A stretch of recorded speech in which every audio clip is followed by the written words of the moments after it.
So very excited about this webinar. Pumped to be joined by Tom and Ben.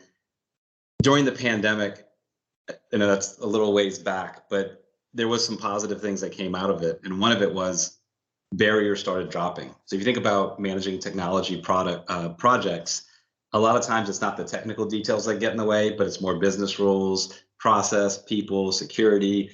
But during the pandemic, it seemed like all the walls dropped because of need.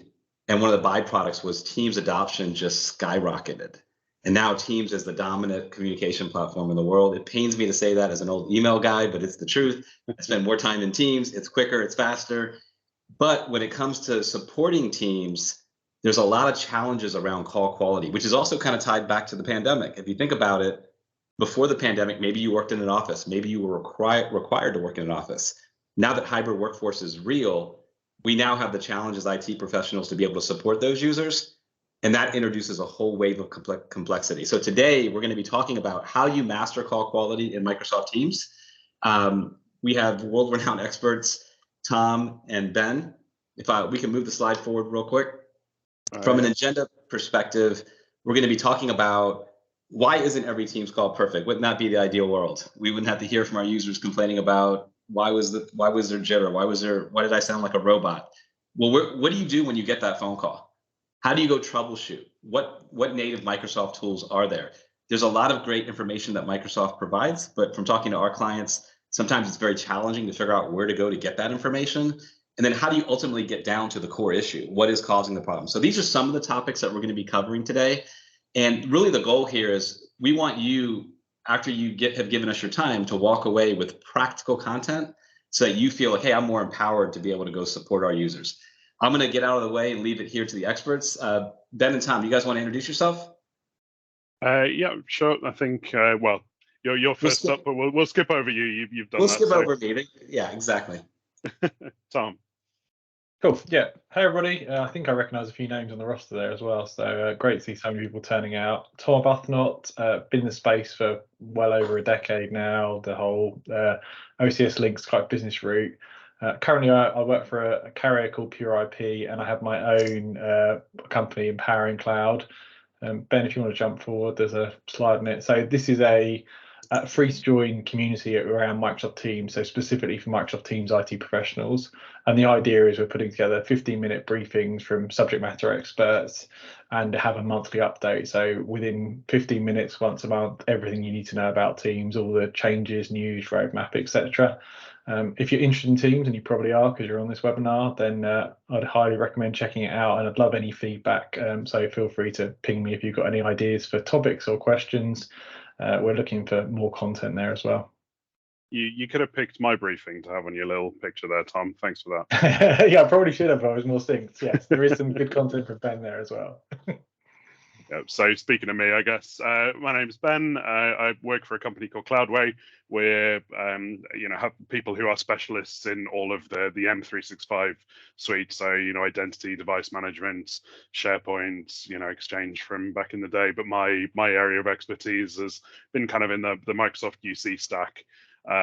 So same as Tom, been playing with OCS and Link and all that good stuff, which is kind of all the knowledge and the culmination of those technologies is kind of what we're here to talk about today with how calling in Teams works. So I guess with kind of introductions under the way, there was a question that we were talking about when we were looking at what sort of format to pull this webinar together under. But why can't every call in Teams be a good call? Here we are talking about OCS 2007, we're X number of years on from that. Why are we in a position where you still have people having a poor experience with this stuff when the technology has evolved and moved on? The codecs are so much better, connectivity so much better. Do you have a thought there, Tom, on kind of why we still have these kind of problems?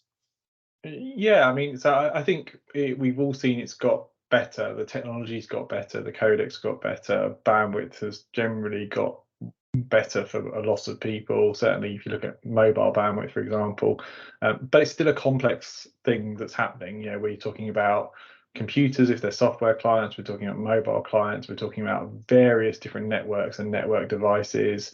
We're talking about meeting systems that are in the cloud that are running at incredible scale.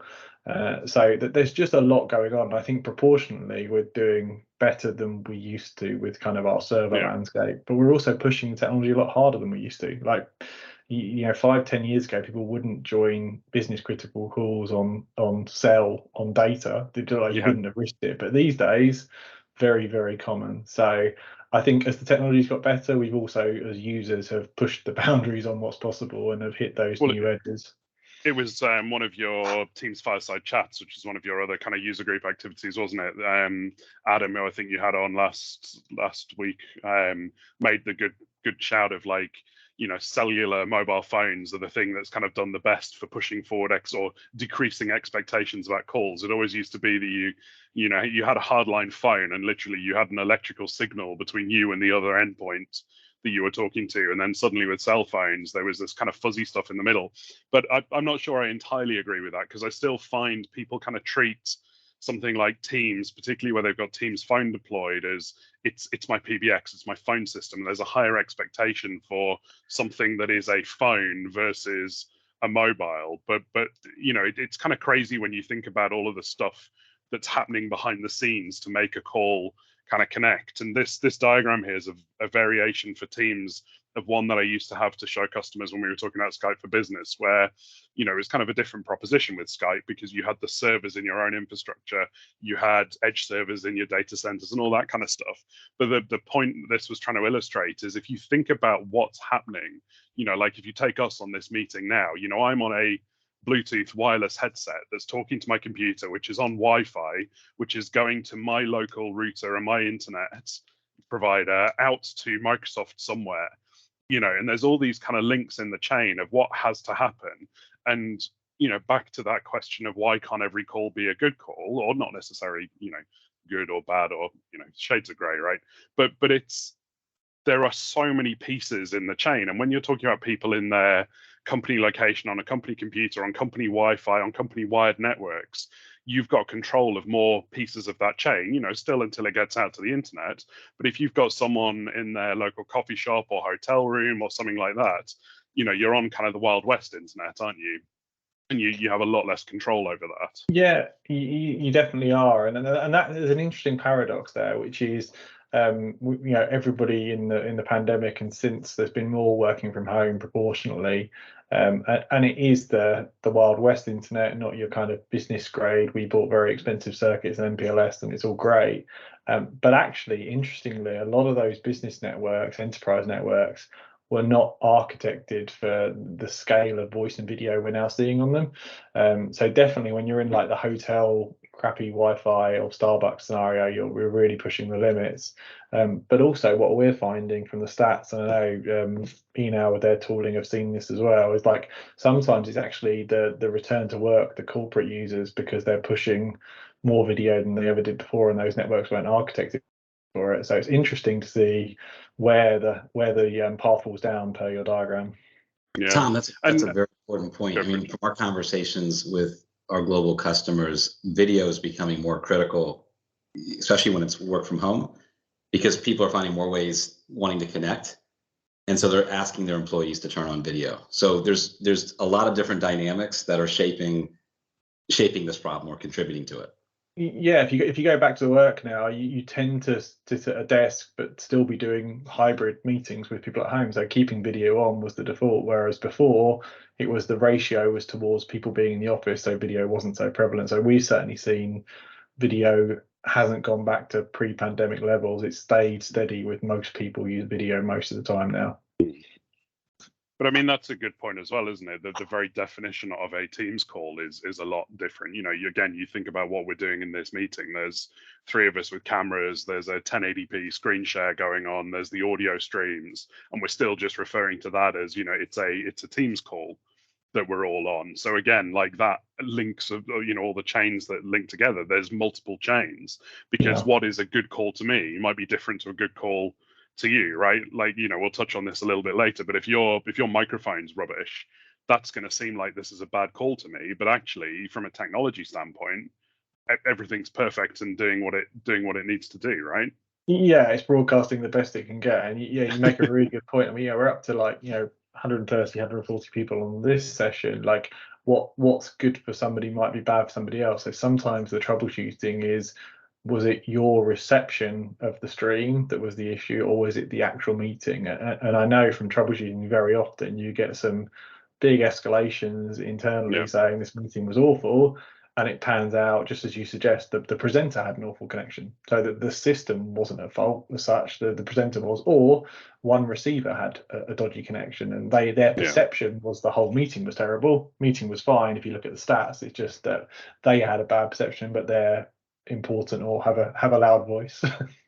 And that's where some of the data tooling that we're going to talk about comes in, right? Because having some statistics or some metrics about what actually happens behind the scenes, like you don't want to be explaining to your CEO, well, you were on Wi-Fi on a VPN and look at the audio signal to noise ratio was really rubbish.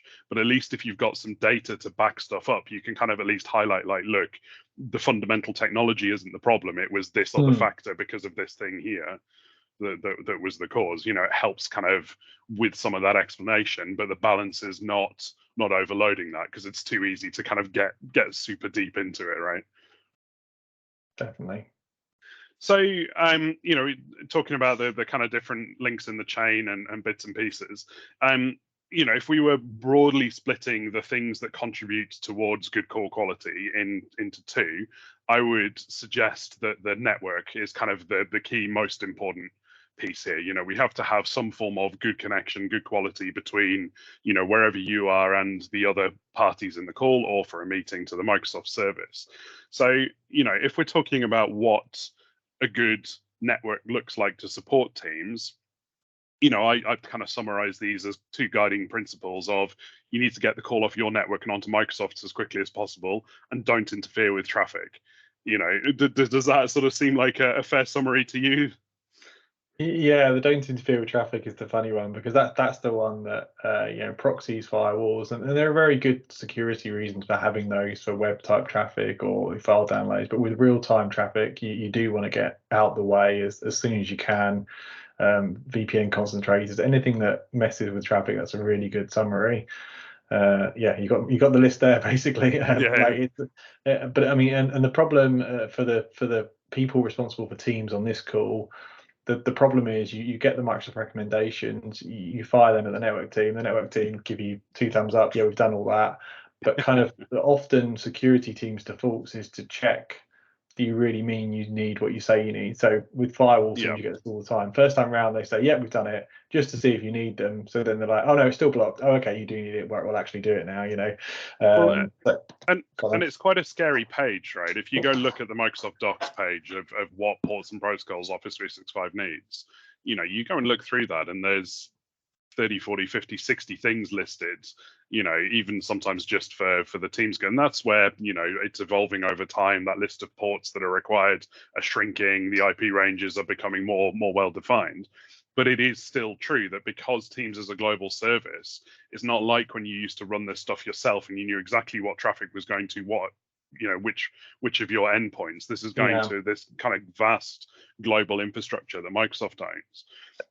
But also kind of that interfering with traffic, a lot of that stuff is, to me, kind of rooted in the more traditional network design, where you had to do SSL inspection to make sure you're looking that there's nothing malicious happening inside your data and your packets, or proxies to make sure you're routing traffic in the right way around your network. Whereas, again, with a modern platform like Teams, everything Teams is doing that it's putting on the network is encrypted already. So actually, any of those things like deep packet inspection, SSL inspection, you're slowing that process down because you're stopping it, cracking it open, trying to inspect to see what it does, and it's not exactly opaque because it's kind of proprietary protocols anyway, then rewrapping it up and sending it on its way. And if you haven't messed it up by doing that, you've introduced quite a chunk of delay.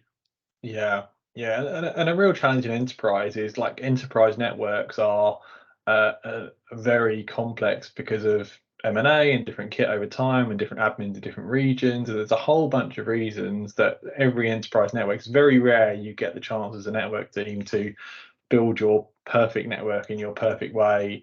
Like, it grows over time. So knowing this is working for every single user in every single place is a real challenge. And often the reality is we have to look at the reporting tooling and work backwards from the issues. Yeah. Like you do your best from a config point of view, but I've never seen an install where it's been 100% first time, just because of the nature of complexity of networks.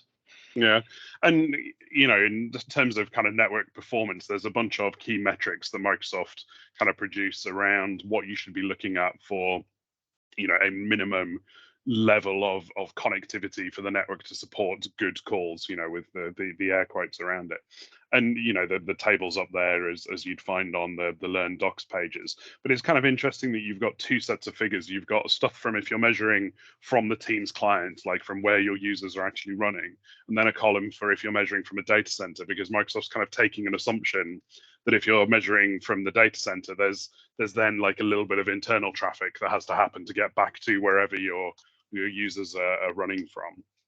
I mean, Yeah. One thought with this table doesn't seem to have changed a lot in the last 5, 6, 7 years. It's the same stuff that we used to have on Skype for Business. But I saw someone made an interesting point that now we've got Silk and these other kind of better codecs that are better able to handle jitter or packet loss or dealing with poor network conditions. But to me, this list of stats is still really the kind of bare minimum that you're pushing at the boundaries of what's going to be acceptable if you're breaching these, right?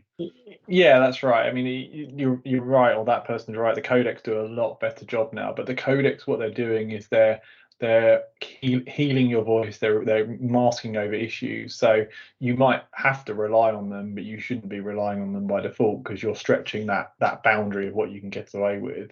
Yeah. Another thing I would call out here is there's no real throughput stuff here. So quite often what you get is, well, I've got gig internet, so it'll be fine. So, well, yeah, gig's great. You can put the raw throughput through, but have you got the consistency of the network in terms of packet loss and jitter? Have you got the reliability? So very often when you get these issues, people do a speed test and like, I've got gobs of bandwidth. It's great. Well, great, but is it reliable?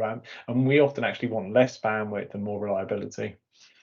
And that's also something where, talking about the metrics that Teams gathers, this is the bread and butter of the kind of data that is collected into things like CQD and ACD and those diagnostics tools that you can then leverage.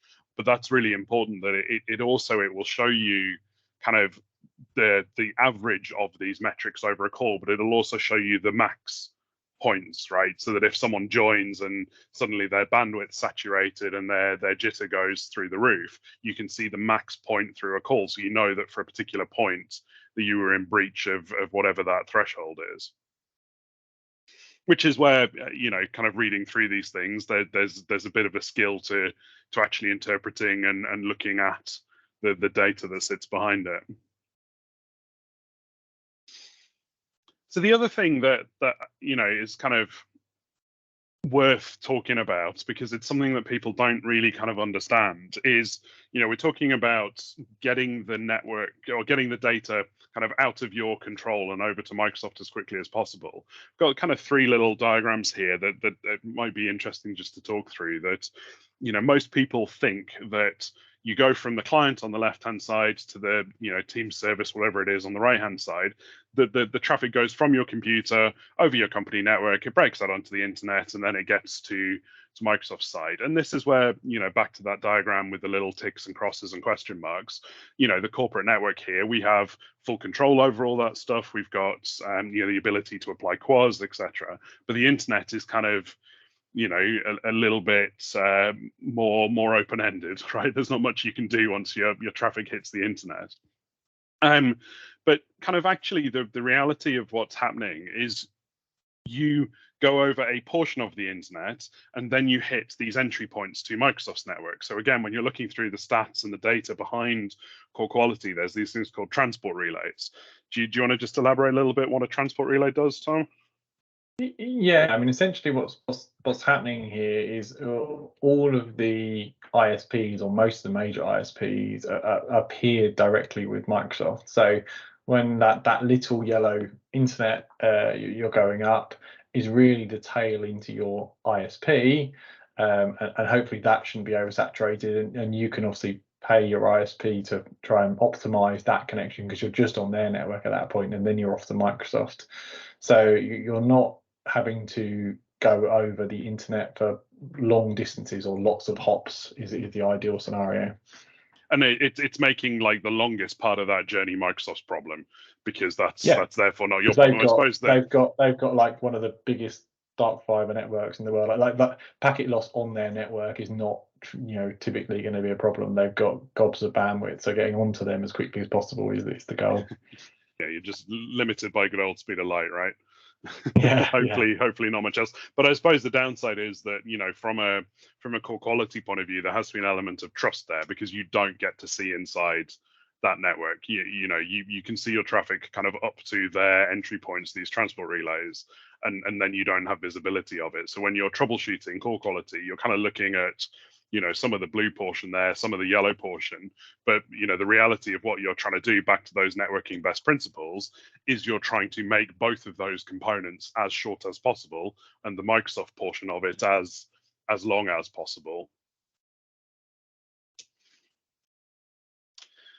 So covered a little bit about networking. If we're talking about the second kind of key component or key element for core quality, we touched on this a little bit before. You know, it's good devices. It's making sure that you have a good audio device that is playing reasonable sound or picking up reasonable sound on the microphones and transmitting that into the call. Now, Microsoft have a whole bunch of different categories or types of devices. Like, why can't we get away with just using any device for our Teams meeting? Why is this an important thing to consider? Yeah, so Microsoft have a fairly extensive program of device testing, and vendors that want to be on that list have to submit their devices to a third party, and they're tested. And there's a few things that make that important. Yes, they test audio video quality, so they'll test how well the device physically does, you know, audio pickup or video pickup when they go to webcams. But they also test that the drivers are compatible and up to date. They test the experience is correct, and those vendors are committed to maintaining that experience. So it's about usability as well as a quality bar. And yeah, you can get away with, again, like different devices, and the codecs and the software will do the best they can to optimize your audio, but you're pushing again at the limits of what the software can do. As Ben said early on, that the best you can put into the system, the best you set yourself forward to have a good experience. If you're putting awful audio in, there's not anything the network can do to make it better. Yeah, I mean, I'm fairly religious about using a headset for you know, Teams calls. I notice you're being brave, Tom. What have you got, a different type of device there that you know is going to be good for this kind of a setting? So I'm on a speakerphone puck at the moment. So that's okay. A certified device on USB. I tend to flip between devices. So I've got a Teams display I sometimes use. I've got a headset. I've got various kit to play around with. But I do like going to a speakerphone every now and again, because just from an experience point of view. And to be honest, this room, it's 4 walls, office type room, is not ideal from an echo point of view. But the combination of a certified device and what Teams does from an audio optimization perspective makes it good. From a device point of view, if you want the best thing, you know, from an experience point of view, you can't beat a headset with a boom. There's a physical proximity thing there that Ben's doing a good job with his boom there of having a device right near your mouth that it can't be beaten, really. And we can talk about wired versus wireless as well. Wireless is very, very popular with DECT and Bluetooth, but you're adding in a potential challenge there as well. Well, I think it was as Plantronics, wasn't it, used to refer to themselves as, was it the fourth network? It was kind of the network between their headset and whatever the connection point is, and they used to have kind of a suite of stuff to help analyze. And kind of DECT is an interesting one. I remember back in the day, you know, for companies that were doing big DECT rollouts, the you know, SpectraLink and whoever would used to come and do like proper radio tests with radio equipment to look at saturation and making sure you didn't have too many people in too small an area, because that's stuff that you would never track in the normal metrics, right? Yeah, definitely. And DECT is fairly robust to its architected properly. Wi-Fi devices, you're now depending on the Wi-Fi network, so you can also get Wi-Fi based devices. And Bluetooth is the biggest challenge, actually, particularly in office environments. There's only so much bandwidth on Bluetooth, and it's on that 2.4 gigahertz range that everything overlaps with. So very often when you're looking at call quality, one of the first things to look at, is it Bluetooth, and again, users are stretching things these days. So they'll get on a Bluetooth headset and then they'll wander around their house or their office, stretching the limit of what that can do. And very often, then it's not the network, it's not an uncertified device, but they've just pushed the limits of what they can get away with on Bluetooth, and that's where you get that kind of robotic sounding voice, and you can hear the if you know what to listen for, you can hear the codecs trying to heal or fill the gaps on dropped audio packets that are being dropped on the Bluetooth as opposed to on the network. And that's where, you know, back to that metric screen, isn't it? That's where this little table here, that's what this helps with. Things like packet reorder or jitter, that's, you know, there's stuff in the metrics that you'll see with things like forward error correction, which is where, you know, team starts noticing that it's on a lossy network. It actually starts chucking more data onto the network, assuming that more of it's going to get lost in the hope that stuff gets through, and then it can kind of computationally make up, you know, the missing bits of data there. I mean, talking about devices and categories of devices, this is very much, you know, talking about calls, and kind of the implicit is we're talking about user calls, right? Do these rules still apply when we're dealing with meeting room devices? Is it the same networking principles? Is it the same device principles? Do you treat them differently at all, do you find? Yeah, I think for rooms you have to treat them with a slightly higher grade of importance. So, you know, you're having an experience there where there's lots of people in the same place, and you're also typically pushing potentially more audio and video than typical. So, you know, when you get into things like front row layouts and you have lots of things going on, content. So same basic networking rules apply, but certainly I work with a number of room partners, and the importance of getting that right, making sure, again, proxies, firewalls, things like that aren't causing issues. Because if you do have an issue and it's at the room end, there's a perception of, you know, that's a really bad user experience when I'm coming in to have what would ideally be an optimum experience of coming into the office and into a room. Yeah, you've spent a lot more money on room hardware, so you're kind of trying to make sure that it works. But then back to that, you know, don't interfere with the network traffic. Those types of devices tend to be, you know, approached maybe as more locked down type devices. So, you know, in terms of things like Windows policy and other stuff, those things can also affect what Teams is able to do from a call point of view. You know, if you've locked them down and aren't letting you know, the Teams application do what it needs to do, you can then kind of shoot yourself in the foot, for want of a better word, with those devices. Because again, traditionally, PCs that you had in meeting rooms had to be super secure, super locked down, whereas a Teams endpoint, you kind of need to follow the docs and let it do what it needs to do. Yeah, there's a lot of VLANing in corporate networks around rooms where they're like, these are exposed ports, so they're risky. So we want to, you know, only let them have this connection or only let them have that connection, and it can cause us issues for sure. So certainly, when you look at this tooling as we get into it, I would recommend explicitly looking at your rooms to make sure those are having a good experience. Because again, the headcount impact there is a lot higher than one user. It's one device, but that will be tens of users per meeting over the month that are impacted if it's not optimal.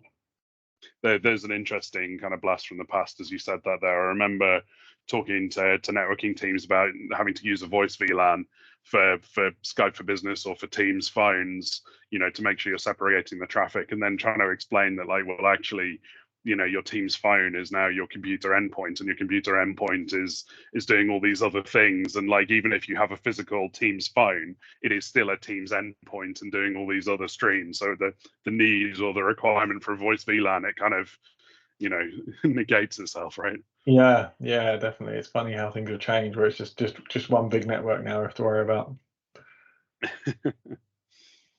So any other kind of food for thought on devices?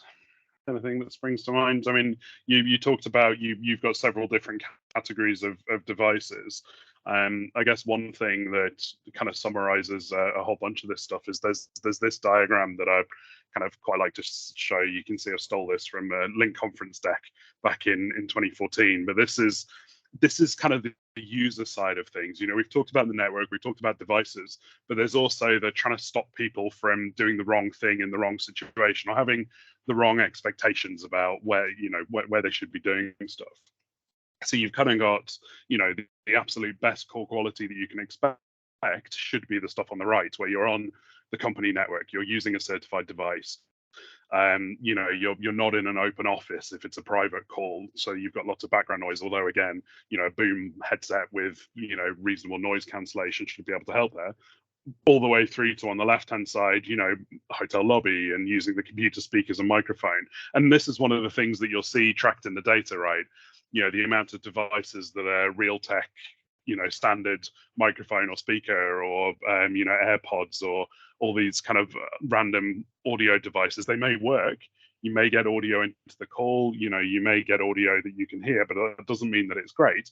But that also doesn't mean that you shouldn't do that. You just need to understand what sort of a scenario you're in, right? So, like for me, in this call today, I'm at home, I'm on the devices that I know work well, I'm on a network that I know is reasonably okay. I'm still slightly at the mercy of my ISP, but that's fine for me participating in the call, interacting, speaking, sharing my screen. I wouldn't want to do that when I'm, hopping in and out of the tube in London or walking around the streets, etc. So there's a notion of, as great as all the technology is, you still need to appropriately set expectations for people so that they don't try and do something they shouldn't do in a particular place. Yeah, and as technologists, we tend to forget this as well. Like, we assume that everybody knows that Wi-Fi in Starbucks is different to Wi-Fi in the office, but like lots of users don't really perceive that. Or again, like, I can watch Netflix at home, so I must have loads of bandwidth. So why is my Teams call not good? Like, there is an education piece to do here, and it's hard because educating users is tough. But from an IT point of view, if you proactively communicated this, at least then if you get an escalation or an issue, you can point to something and say, well, we did try to educate you on what is the optimal practice here, and you decided to use AirPods in Starbucks on this critical $1 million deal call. Probably but wasn't that's only the valid if choice. you've explained why that's not a great thing to do. Yeah, but I think we do have to, as IT, we have to bear the shoulders that quite often we assume, because we know something is not great. Like laptop mic and speakers is the classic one. Like, if you take off your technology hat, why is that bad? Like, they're mics and they're speakers and they sound fine to me. What I've got a nice laptop, why would that not be okay? And explaining why that is the case, and how devices are optimized for Teams is a job to do. So I know you guys have been doing a good job answering some of the questions in chat there, but there's one just popped up there asking about QoS, which, given that we're talking about being on a company network and company WAN is a good place to be, seems like a reasonable place to kind of talk about that one. So QoS is one of the tools that you've got in your networking back pocket, but it's not necessarily the only thing you should be looking at, because QoS only kicks in when your network is starting to become oversaturated. But it's interesting in Teams that you do have the ability to kind of, put different media streams into different port ranges, so you can then treat them differently on your network and prioritize them differently. And you can also do things like apply network bandwidth policies to say, particular sites are only allowed to have so much video bandwidth. So, there are some sort of tools you can do from a configuration point of view. It's not all just kind of set and forget, but there are things you can look at, right? Yeah, definitely. And some people still decide to do QoS on their managed network, particularly if they've got like their sites with limited bandwidth and they want to optimize it the best they can. But for remote workers, as the question was asked there's not much you can do really. I mean, you can quasi do things where you like VPN and then artificially restrict other traffic, but the reality is all those overheads are probably more problem than solution. So generally speaking, QoS is for your managed network, not for your remote workers. And I suppose it also slightly depends what you define as a remote network these days, or remote workers. If you've got people working out of a WeWork or a shared office space, you can still kind of vaguely define that as a remote location and limit bandwidth to some degree. But if it's people at home in their all different locations, home workers, then no, okay, fair enough. So kind of starting to draw this to the point of, what sort of data Teams is collecting. What kind of stuff can you do around monitoring and dealing with managing the call quality and seeing what information is going on in your tenant, in your environment? So, I think we've touched on it a couple of times over the course of this call, but Teams is gathering a whole bunch of information all of the time while you are doing anything in a call, in a meeting. I did have it up. I might just kind of pop it on screen here, but you can see this is the call health. Oh, come on, computer. The call health bar here. So this is, my stats for this particular meeting, that you can then cross-reference against that table. So you're looking at, actually my round trip times in breach of some of those metrics, but I can see here what's happening for my audio, what's happening for my video, what's happening for my screen share. But Teams is kind of constantly collecting this information, and then what's it doing with it? Is it keeping it locally on the machine, Tom? Yeah, no, it all goes up into the service. So there's a massive database or data lake on the back end of the service, and you as an admin can start to see some of that data. So the end users can see it in their client in real time, as Ben suggested, and that's actually quite a good troubleshooting tactic if you can educate more technically minded users. But there are two different tools we can use in Microsoft 365 to visualize that data and start to understand it. Yeah, and the data itself is collected at key points during the call, right? So there's the initial sort of when you join a call, how the call setup was, what codecs were negotiated.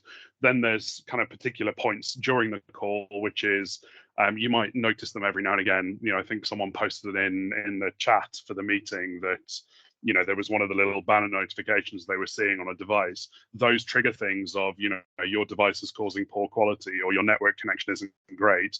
Those are the points where Teams is also sending a little bit more metrics back to those kind of collection buckets, and also at the end of the call. But the good thing there is it means that it's not just kind of saving it all up and then sending the bundle of data at the end of a call, because if you have a client that disconnects, drops offline, vanishes, you will still see the server's view of what happened, but you still will also have kind of the bundles of data from when the client connected up until the point that it dropped. So you can still kind of triage that a little bit. And in terms of what data is collected, it's the network statistics, but it's also a whole heap of other data, right? Because the client, if we're talking about the Windows client, is running on the Windows OS, you get information about what the Wi-Fi network was, what IP ranges were they, was it on Wi-Fi? You can set stuff up to define whether a particular network is going over a VPN connection, so you can identify that in the reporting. Stuff like audio device drivers that were being used, or particular software versions for Wi-Fi or for audio headsets. There's a whole heap of information beyond just kind of pure network statistics. So in terms of where we access that, I don't know, is it fair to say that it's the same pot of data behind the scenes, or do Microsoft split it between the two primary tools? I think they split it, don't they? Because they do different. Yeah, they split it slightly so they can visualize it. So this first tool, which is in the Teams Admin Center, is a subset of the data, and it's designed for individual troubleshooting. So Ben reported he had a bad call. Let's go look at Ben's call. Or even if you pre-arrange the call, you can see live metrics for the calls as well. But it's not a top-down view of your entire world. It's per user, per meeting troubleshooting. And this is, for anybody who doesn't know, this is, you can go to the Teams Admin Center TAC, you go to manage users, you type in the name of the user, and this is, on the meetings and calls tab, you'll see kind of current calls that are in progress, and assuming they're the right kind of call, and you can click on them, and you get quite a nice kind of time slice of these were the different streams of what happened at what particular time. And when we were talking about those very large meetings, like this kind of meeting, for example, where if we had more people contributing, you would be able to see, well, it was Ben's audio stream at this particular time that the service flagged as having a problem, to help you kind of narrow in on it. But the point there is that you have to really go look for it, right? You have to have the complaint raised, you have to know which user it was, you have to know which meeting it was, you need to go and look for it. But the data is there. It's great when you get there and you can find it. So the kind of the reverse of that, if this is kind of bottom up, like looking at individual users and their issues, the other bit of tooling that we can deal with is CQD. And CQD stands for Call Quality Dashboard. This is the top down. So this is looking at trending all of the call information across your entire organization. But CQD I mean, how old CQD now? Was it a Link thing, or was it a Sky for Business thing? It's been around for a long time, right? Yeah, it was in Link, I think. It's evolved a few times along the way, and like you say, it's everything, all the data, and there's a web view, and then there's a Power BI set of views as well.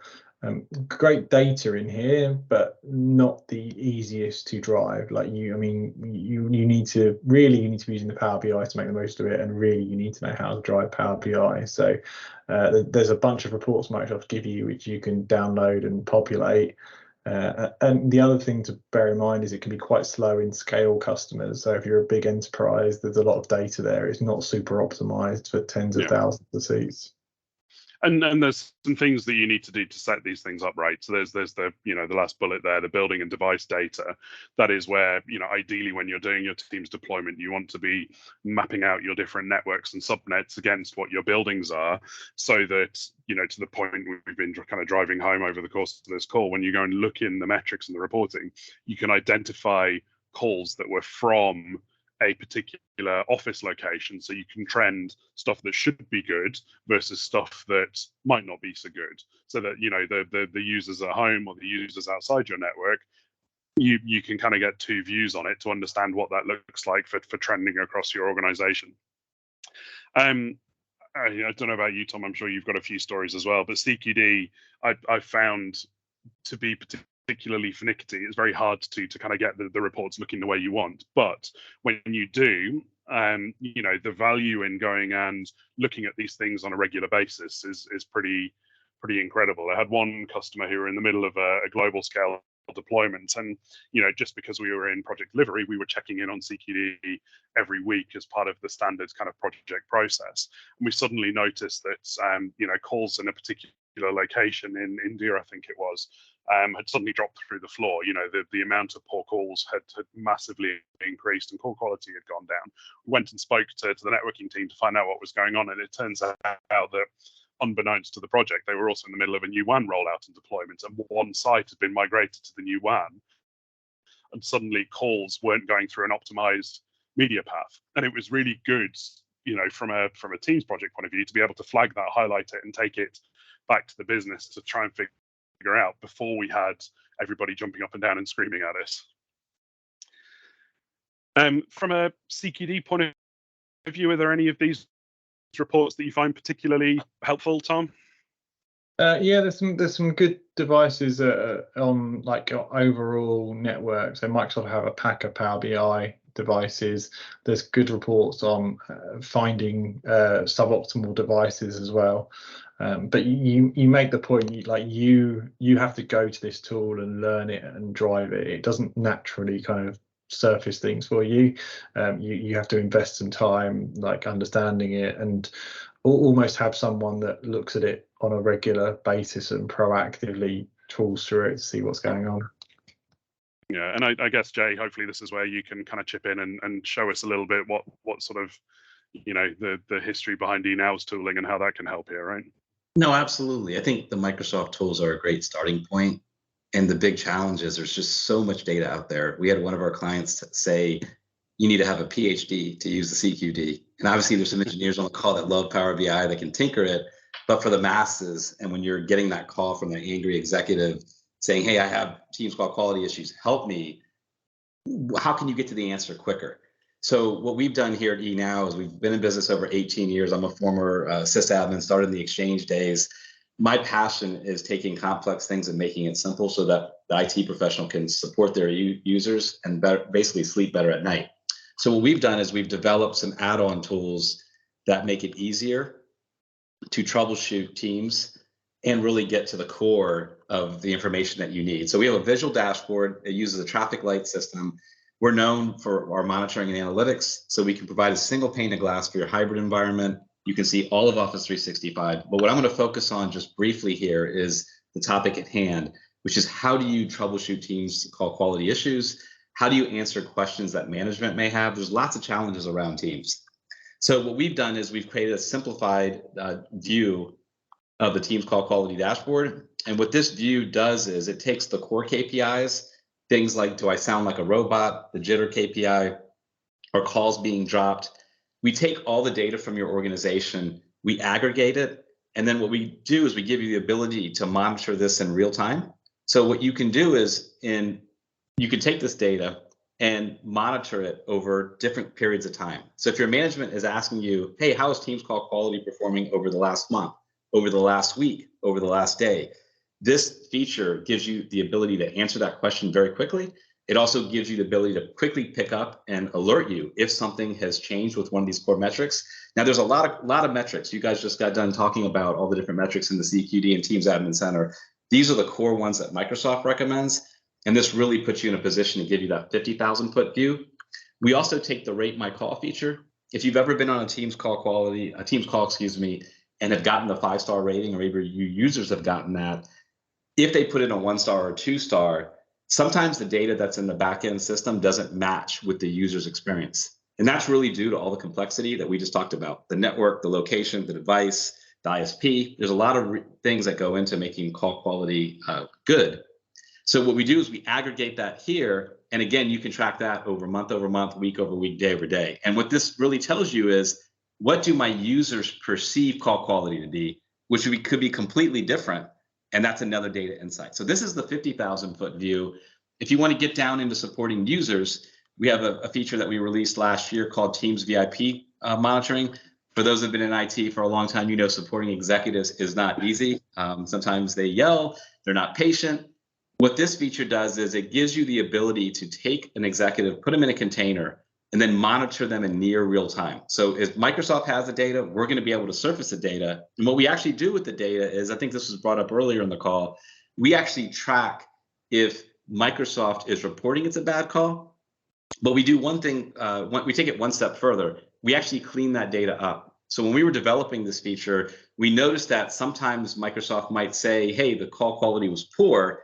But if you actually go look at the user, their experience was good, but it could be that someone else on the call had poor call quality. But yet the user that you're looking at will get the attribution. So what we've done is we've kind of cleaned that up. And what we do is we give you the ability to monitor that in real time. So take the example of the executive that has called into the help desk multiple times. You now then can be looking at this in near real time and say, oh, I see that he has a poor call quality. You can also see if they think their poor call quality was poor, regardless of what the data shows. And that's the rate my call feature. Now, where the magic happens is when you drill into this user, you now can visually see, okay, how many bad calls did they have in the last 30 days? You can see I've had 9 bad calls. 3 of them have been meetings. Microsoft is saying about 16% of that is caused by the network.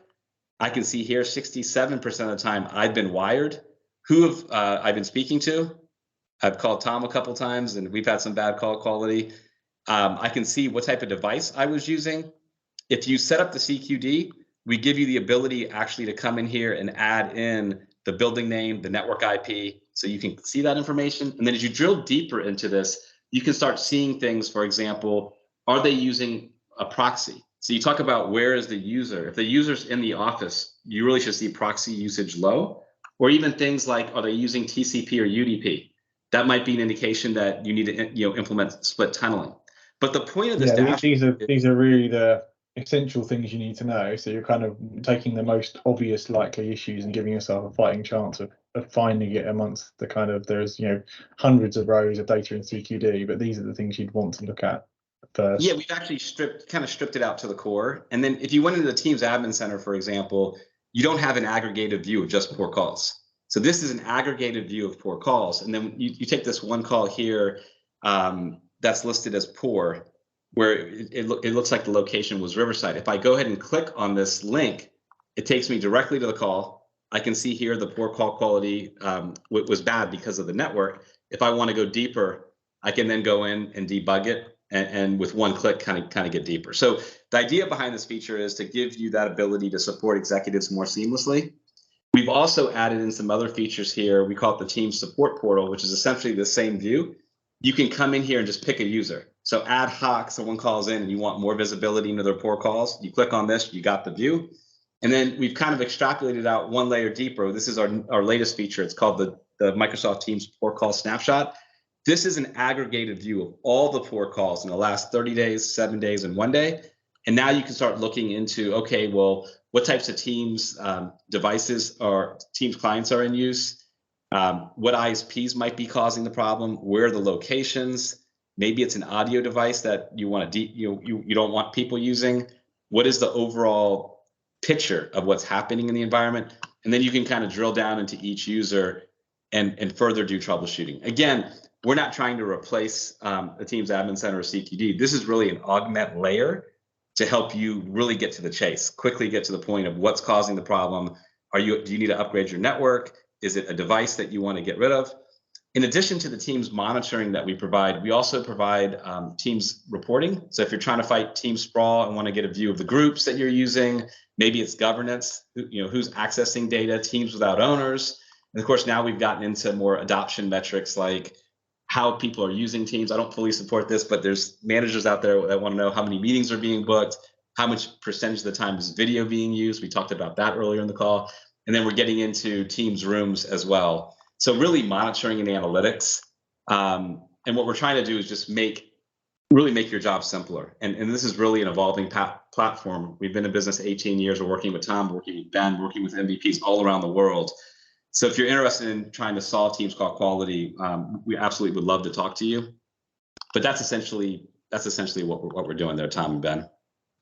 Yeah, it's I really like the simplicity of it. I think that's the big thing, is seeing it in a simple way and being able to check that on a regular basis with the kind of traffic light signaling. You stand a fighting chance of understanding it, which is really nice. Yeah, absolutely. So in terms of wrapping up, obviously supporting Teams is probably, I would argue, one of the hardest workloads outside of Power Platform because of the citizen developers, that whole movement.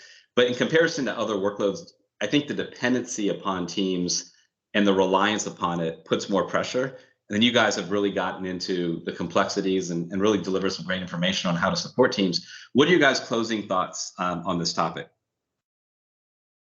Go on, Ben, you go first.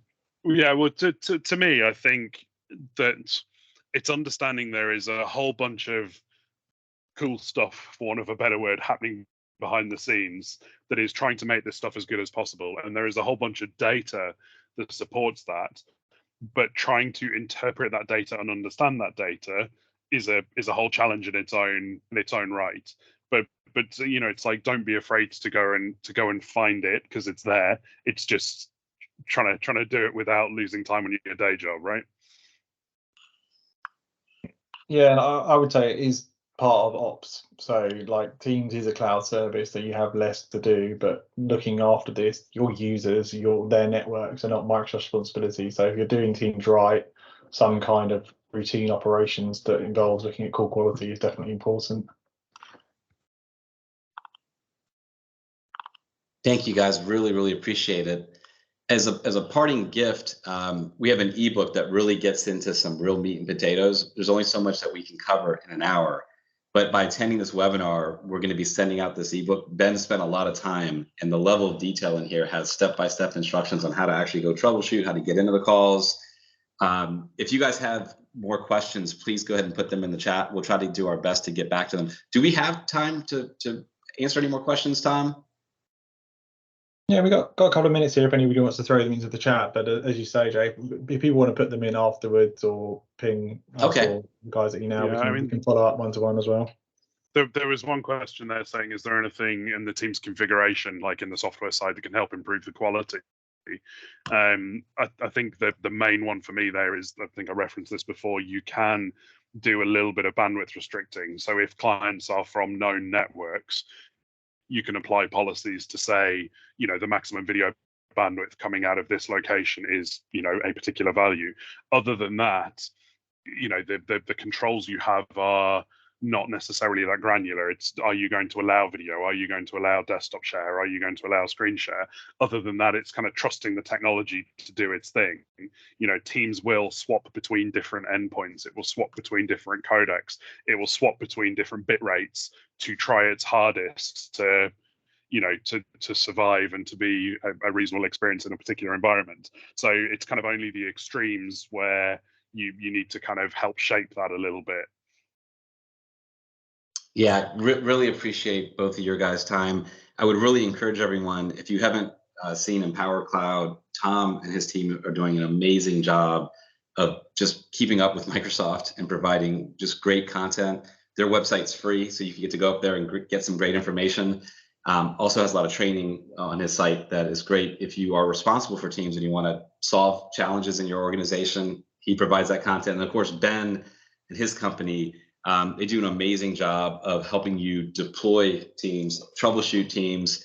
Cloudaway's been in business for an enormous amount of time. So super grateful, Ben and Tom, to have you deliver this content to our clients. Thank you all for joining today, and we look forward to the next one. And look out in your inbox for the ebook that'll probably be coming in the next day or two. And we would love feedback. If you thought this was informative and want to do more of them, please shoot it our way. We absolutely love doing this. Have a great day and have a good Valentine's Day. I totally forgot about that. I'll probably get in trouble with my wife on that one. But anyway, have a wonderful day, guys. Cheers. Yeah, thanks everybody for your time. Great. Cheers.